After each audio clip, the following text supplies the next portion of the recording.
ওয়ালা তাত্তাবি আহওয়াহুম, মন গড়া বিচার চলবে না। বিচারপতি মানিক কাদের মতো আন্তর্জাতিক ট্রাইব্যুনাল নামে ক্যাঙ্গারু ট্রাইব্যুনাল পরিচালনা করা চলবে না। ঘোষণা কার? জোরে বলেন কার? 3 নম্বরে আল্লাহ রাব্বুল আলামিন বলেন ওয়াহদারুহুম আন ইয়াফতিনুকা আন বা'দি মা আনজালাল্লাহু ইলাইক। নবী সতর্ক থাকা লাগবে, কোন কিছু যেন তারা ঢুকায় দিতে না পারে। আজকের মাহফিলে বলবো জালেমরা যেন আনসার নামায় দিয়া, পল্লী বিদ্যুতের কর্মী নামায় দিয়া, স্কুল নামায় দিয়া দাঙ্গা যেন দেশের ভিতরে তৈরি করতে না পারে।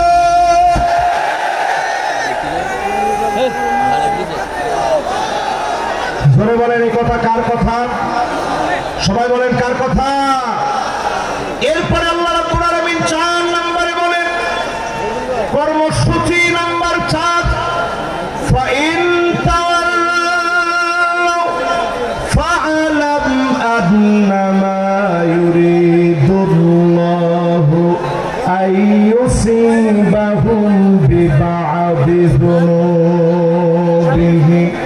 আল্লাহ রাব্বুল আলামিন বলেন এরপরেও যদি তোমরা মাথা ঘুরায় নাও, মুখগুলাকে যদি তোমরা ফিরায় নাও, মাথা যদি উল্টা পাল্টা ঘুরাও, ফালাম তোমরা জেনে রাখো অবশ্যই যিনি তোমাদের গুনাহের কারণে কিছু কিছু শাস্তি দিবেন তিনি কি? আল্লাহ কেমনে শাস্তি দেয় একটু তাকায় দেখেন। করোনা আসছে, কত বিপদ হতে পারত। আল্লাহ পাক আমাদেরকে বিপদ থেকে বাঁচায় দিয়েছেন। কোরআনুল কারীম বলতেছে ওয়াত্তাকু ফিতনাতাল লা তুসিবান্নাল্লাযীনা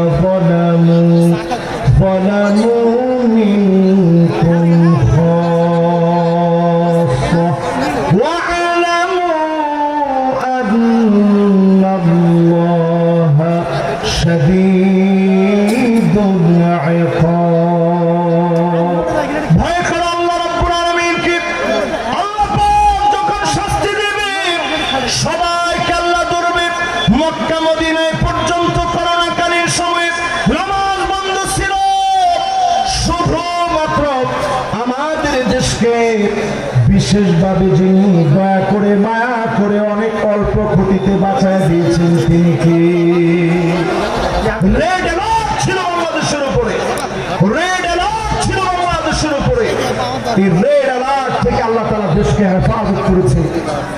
4 নম্বরে আমরা বলছি যদি এরপরও ঘাউড়ামি করো আমি আল্লাহ তোমাদেরকে ধরবো। একটু জালেমদের দিকে তাকায় দেখেন 40 মিনিট সময় পর্যন্ত তারা পায় না, খেয়ে যেতে পারে না। আল্লাহ বোঝায় দিয়েছে জালেম যখন আমার পক্ষে চলে আসে তখন পালাবার মতো কোনো জায়গা পাওয়া যায় না, ঠিক কিনা বল? এরপর আল্লাহ রাব্বুল আলামিন 5 নম্বর কর্মসূচি দিলেন এই পাশে প্লিজ ভাই আমি একটু হুজুরকে থামিয়েছি, প্লিজ এই পাশে সবগুলো বিদ্যুতের লাইন, আমাদের মাইকের প্রধান লাইন হচ্ছে এই জায়গায়।